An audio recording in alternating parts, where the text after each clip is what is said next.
ছবির মানুষ সুনীল গঙ্গোপাধ্যায়। বাক্সভর্তি একটা পারিবারিক গল্প নিয়ে স্টেশনের ফাঁকা প্ল্যাটফর্মে একলা বসে আছে একজন মানুষ। 3-4 দিনের বাসি দাড়ি, ময়লা হাফহাতা টুইলের শার্ট, বিড়ির ধোঁয়ায় মুছে উঠছে তার জীবন। আমার ইচ্ছে করে ওর কাছে গিয়ে বসতে, কিন্তু বসি না।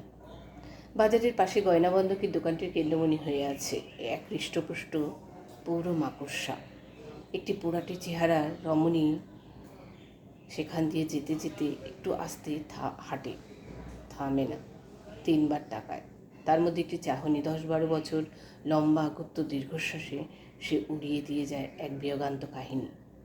কেউ টের পায় না। সদর আদালতের পেছনে জামরুল গাছটার মাথায় থমকে থাকে।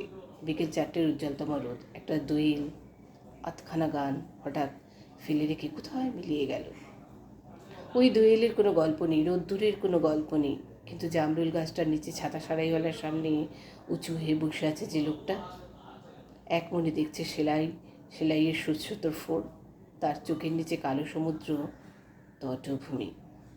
সে কি সর্বস্ব ভাসিয়ে দিয়ে এলো এইমাত্র?